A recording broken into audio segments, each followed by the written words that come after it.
यहूदा की पत्री 11 पद और 5 से 7 दोबारा पढ़िए।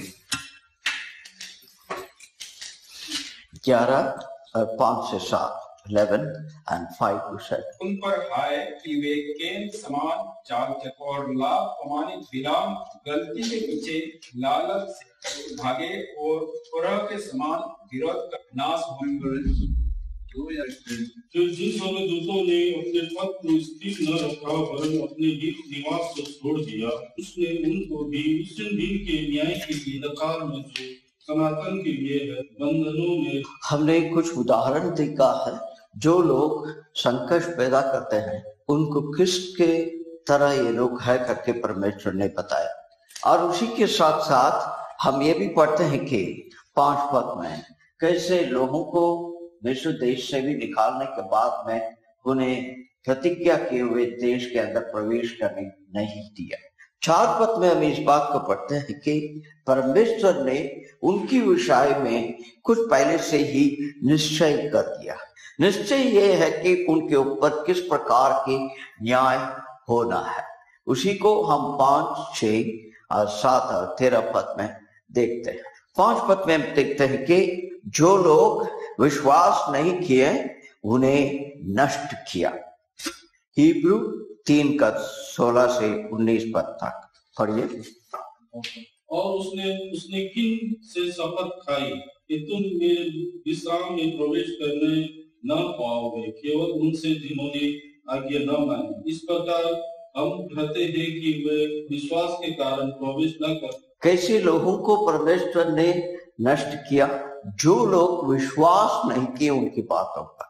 जब प्रभु यीशु क्रिस्त और परमेश्वर की विरुद्ध में ये लोग बोलते हैं कि उनकी बातों पर विश्वास नहीं करें, ऐसे जो इज़राइल के बीच में ऐसे लोग जो थे उन लोगों ने उनके बातों को सुनने के बाद में भी परमेश्वर के विरुद्ध में काम किए और उन सभी लोगों को प्रतिज्ञा के हुए देश में प्रवेश करने के लिए नहीं दिया और उन्हें उजाड़ स्थान में ही मरने के लिए दे दिया।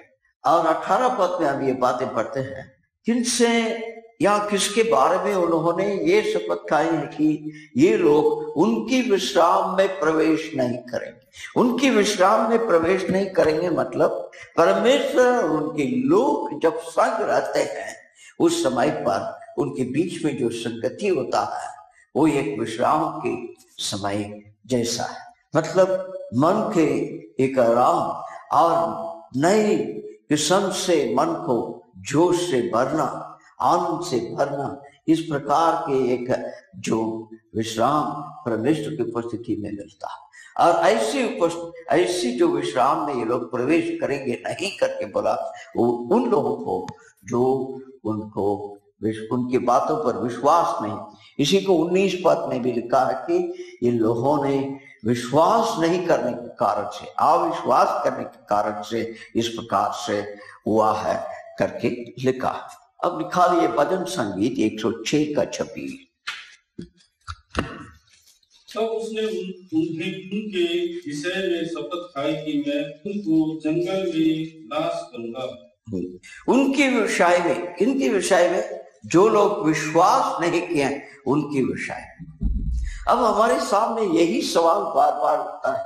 अब विश्वासी कहते हैं क्या उनकी वचनों पर हम विश्वास करते हैं?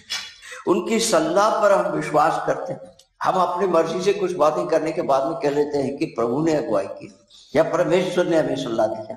मगर ये सही बात है? परमेश्वर हमारे बीच में एक विश्वास योग्यता होना, कहीं भी बातों के पर एक भरोसा होना, ये मनुष्य जाति के अंदर एक सबसे बड़ा कमजोर। विश्वासी के अंदर भी इस प्रकार से रहता है। जब तक नजदीक पर चलते हुए न जाएंगे, प्रभु यीशु क्रिस्त के बारे में अधिक जब हम जानकारी प्राप्त नहीं करेंगे, ये समस्या हमेशा रहेगी, विश्वास करने में मुश्किल होगा। अब एक छोटी सी सवाल है। प्रभु यीशु क्रिस्त ने कहा मैं वापस आऊंगा, जो मुझ पर विश्वास करते हैं मैं उन्हें ले जाऊंगा मेरे साथ। अब प्रचार भी करते हैं, कहते भी हैं विश्वास करते हैं।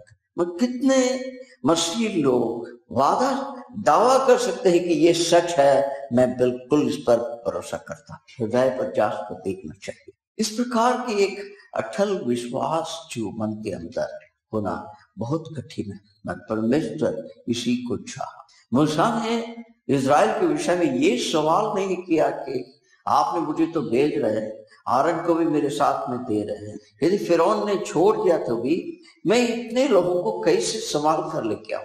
कुछ उसने भरोसा किया, जिसने उसे भेज रहा है वो सब कुछ संभाले। इस प्रकार के एक विश्वास होना चाहिए। 6 पद में उनके न्याय के विषय में लिखा है कि पढ़िए 6 पद को, यहूदा 6 कि जिन स्वर्गदूतों ने अपने पद को स्थिर न रखा वरन अपने निज निवास छोड़ दिया, उसने उन भीषण दिन के न्याय के लिए अंधकार में जो सदा काल के लिए है बंधनों में रखा है। अंधकार के अंदर इन्हें बंधनों में रखा गया है कि अनंतता के लिए इनके ऊपर न्याय हो। उनके लिए न्याय पहले से ही निश्चय करके रखा गया है, उससे वो छूट नहीं सकते।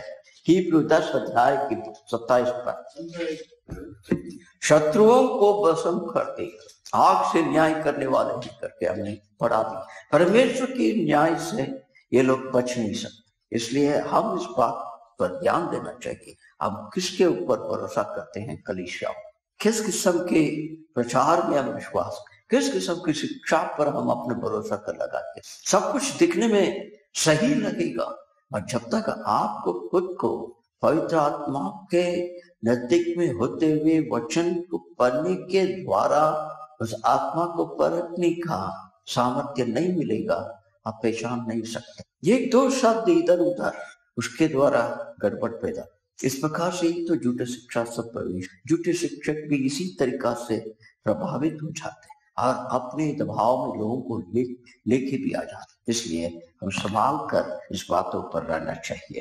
प्रकाश की किताब 20 अध्याय की 10 पर जो शैतान इन लोगों को धोखा दिया उसे आग के झील में डाल दिया जाएगा, और जहां पर पहले से ही क्रिस्त विरोधी और झूठे अगमवक्ता लोग हैं पहले से, और वहां पर दिन रात उन्हें सताया जाएगा सदा। ये सब बातें परमेश्वर ने इसलिए लिखकर हमें दिया है कि हम वर्तमान समय में कलीसिया में किस प्रकार से जीवन बिताने का है, कितने सतर्क रहना चाहिए, इसे समझाने के लिए दिया। मगर हम इसे जो है एक किस्म का जो कहानी के रूप में या दूसरे किसी रूप में उस भविष्य के बारे में हम हमेशा सोचते रहते हैं, मगर हम इस बात को भूल जाते हैं कि ये सब चीजें हमें वर्तमान समय में ठीक मसीह जीवन बिताने के लिए दी हुई बात। क्योंकि बहुत समय में ये सवाल उठता है पुराने नियम में पढ़ने से, या आदमी लोग सब आगे बढ़ते बढ़ते जा रहे हैं, उनकी सारी इच्छा पूरा हो रही है, हम तो कष्ट में, मगर अंत में जाकर के पता होता है उनका हालत क्या है। इसी बातों को हमें नया नियम में परमेश्वर समझाना चाहते हैं। ये प्रकाश की किताब हमें देने का ये एक खास मकसद है या खास उद्देश्य है, ताकि हम इस बात पर निश्चय रहें कि लोगों का अंत जरूर न्याय, उस न्याय अनंत का न्याय, उससे ये लोग बचे। इसलिए मैं अभी आज यहाँ पर विश्वास योग्यता से इस बात को सिखाने के लिए ये सब बातें हमें दिया गया है। अब आगे जाएंगे। ऐसे नबी का किताब 7 पद को पढ़िए। 7 पद यहूदा का, ये सोडम और गुमोरा का उदाहरण देख करके उसको कैसे न्याय किया, ये एक नमूना है आने वाले न्याय के विषय में। अब पढ़िए व्यवस्था की किताब 29 का 23 पद। ये पिछली सप्ताह भी हम पढ़े थे। और यह भी देखकर कि जिसकी सब भूमि गंधक और लोम से भर गए हैं और यहाँ तक जम गए हैं, इसमें न कुछ बोया जाता और न कुछ जम सकता और न घास उगती है, वरन सदोम और अमोरा, अदमा और सपोयोम के समान हो गया है, जिन्हें यहोवा ने अपने कोप और जलजलाहट में उलट दिया था।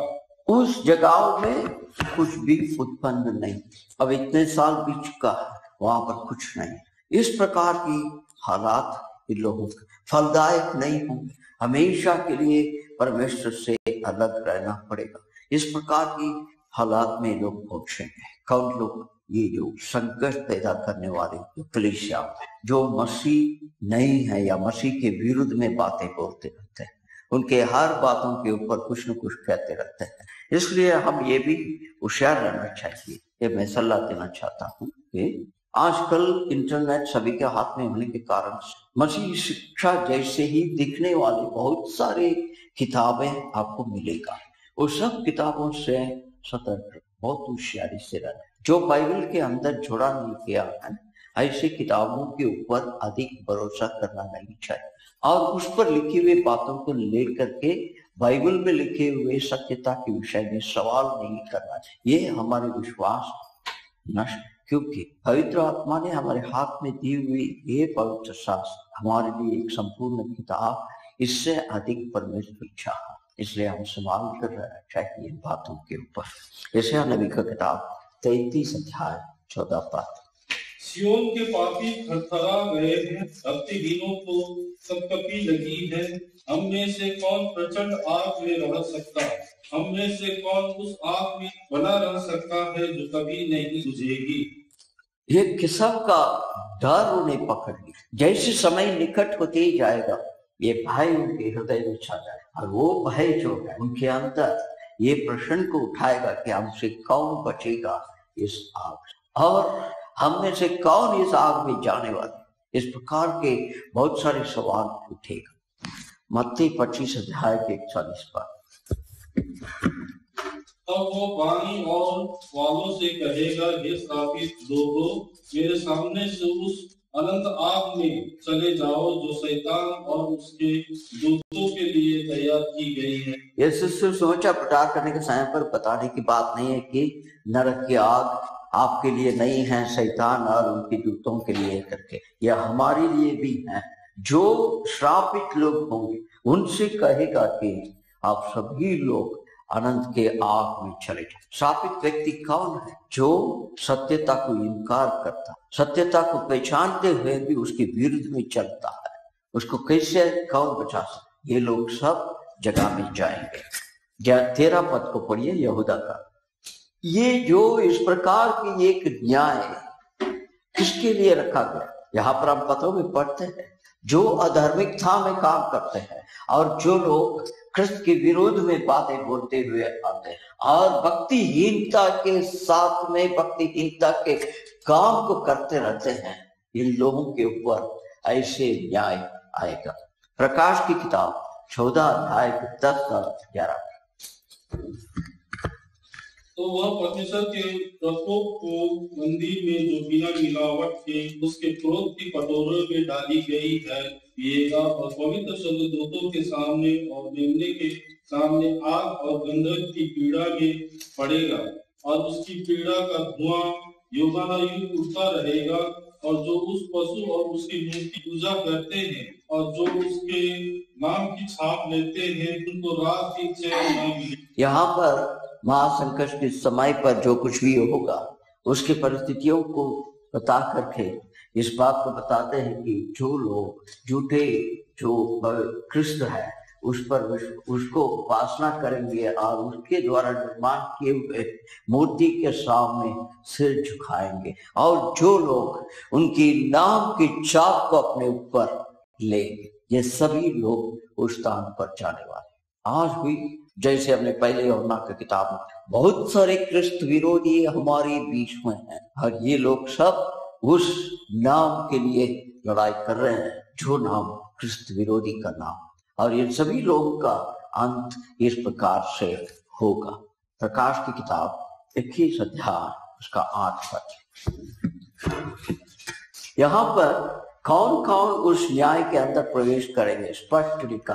पहला पढ़िए 8 पद में, डर और अविश्वासी और और व्यभिचारी और सब झूठे। ये जो गड़बड़ पैदा करने वाले लोग क्या बोल रहे हैं? ख्रिस्त के विरुद्ध में झूठ बोलते, परमेश्वर के विरुद्ध में झूठ बोलते, ये सभी लोगों का जगह वहां पर होगा। इसलिए हम उनके बारे में सतर्क तो रहना है, मगर उनके बारे में अधिक चिंता करने की जरूरत नहीं है। उनके ऊपर न्याय पहले से ही निश्चय कर दिया गया। समय पर उनके ऊपर परमेश्वर का न्याय आएगा। अब जाइए 14 पद और 15 पद, यहूदा के 14 और 15 पद। यहाँ पर लिखा है, ईनोक जो आदम से 7, उसके बारे में बहुत बड़ा शिक्षा है, उसको अभी हम नहीं देखेंगे। जल प्रलय आने के पहले ही हेनोक के द्वारा परमेश्वर ने उस भविष्य में आने वाले न्याय के बारे में बता चुका। मैं कुछ ही देर के पहले बोला था, कुछ ऐसी किताबें आपको इंटरनेट में मिलेगा, उससे होशियार रहो करके। उसमें एक है द बुक ऑफ हीनॉक, हीनॉक की लिखी हुई किताब या जो भी है। ये सब चीजें जो है आपको विश्वास से इधर उधर तक मंगाएगा। यहाँ पर पवित्र आत्मा ने ये निश्चय किया कि इतने साल तक उसे संभाल कर रखे। प्रकाश की किताब के पहले इस बात को लिखा है कि हीनॉक ने भविष्यवाणी, ये आदम से 7वीं है।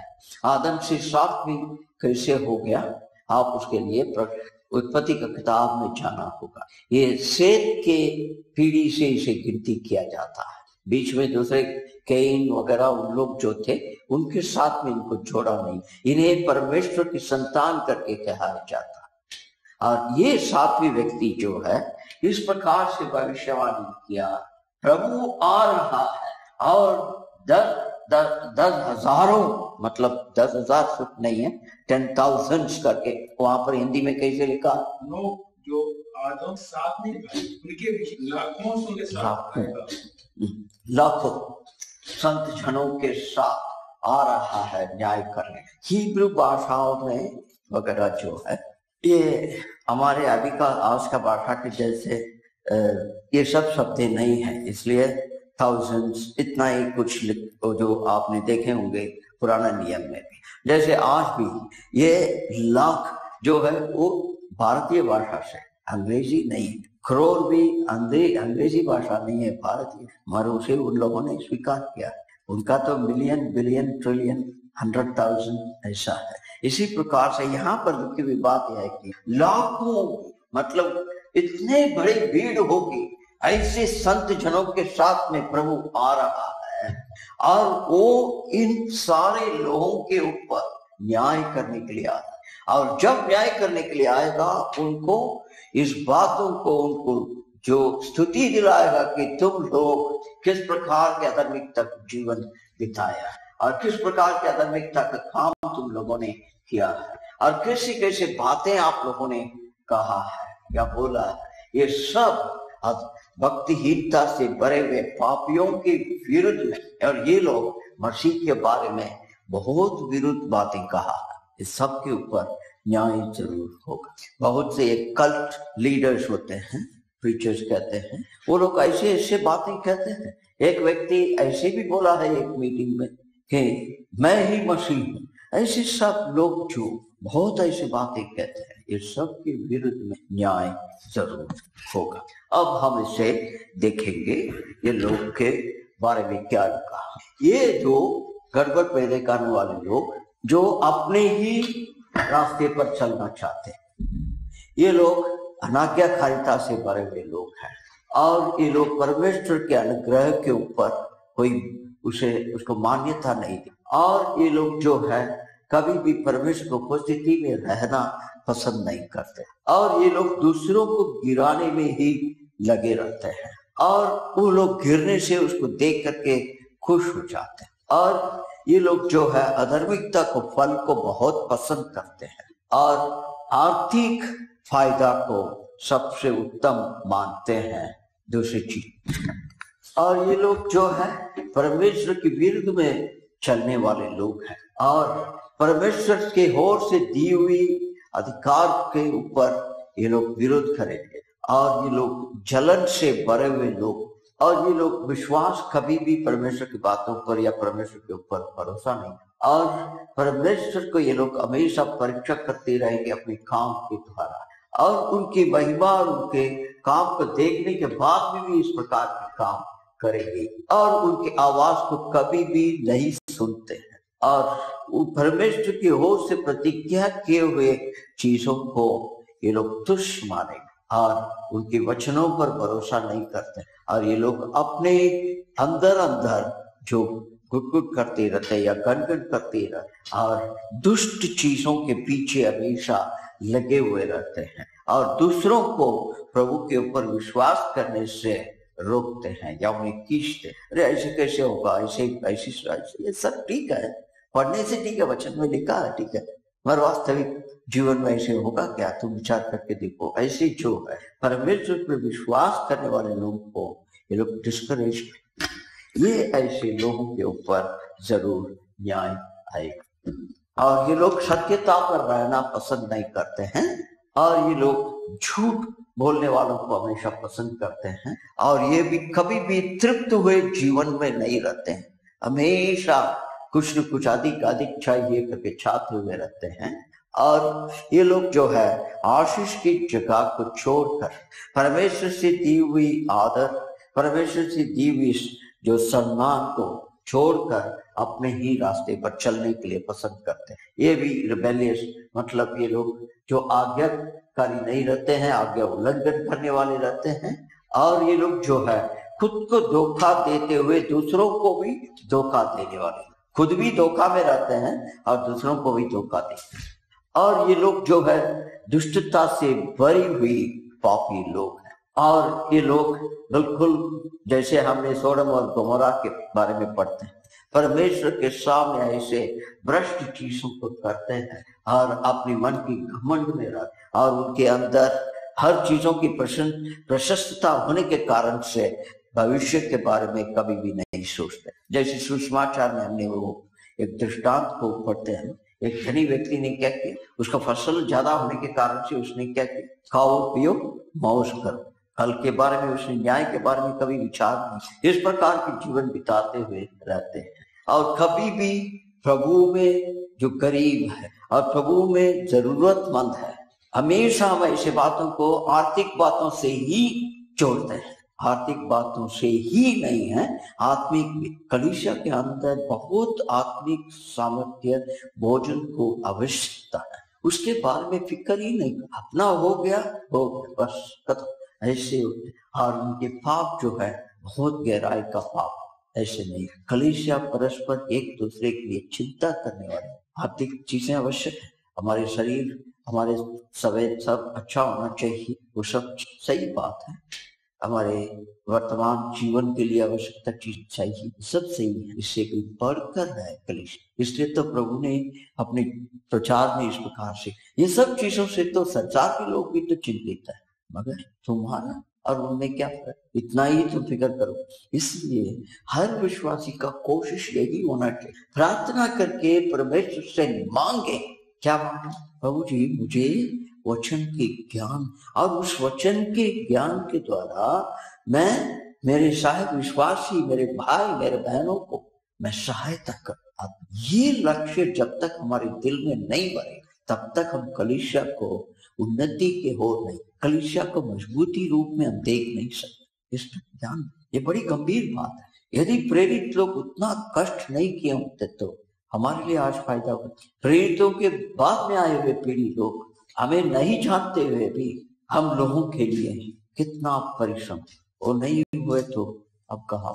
यह नहीं है कि परमेश्वर कुछ नहीं कर सकते, मगर परमेश्वर उनके द्वारा ये सब कार्य हमारे लिए, हम हमारे पीछे का पीढ़ी है, उसके लिए हम क्या करें, कभी विचार किए। यही हमारा चिंता रहता है, ये लोग पढ़े लिखे, उन्नति पाए, घर बसाए, विवाह कर, परिवार जमाए और संतान, मगर उनकी कलीसिया में उनके लिए हमने क्या करते, उनके लिए क्या करना चाहते। कलीसिया यदि सुरक्षित रहना तो इस बात पर, इसके लिए हम परिश्रम करना। सत्यता के लिए पौलुस ने पिटाई खाना हुआ है, कितना निंदा को सहना हुआ, कितने लोग उसके ऊपर विरोध किए, सब चीजें उसने इसलिए की। परमेश्वर को वचन, आप इस बात पर ध्यान रखिए। अब ये किताब को हम यहाँ पर कुछ प्रश्न है तो इस किताब में हम अभी थोड़े 10 मिनट देख सकते हैं।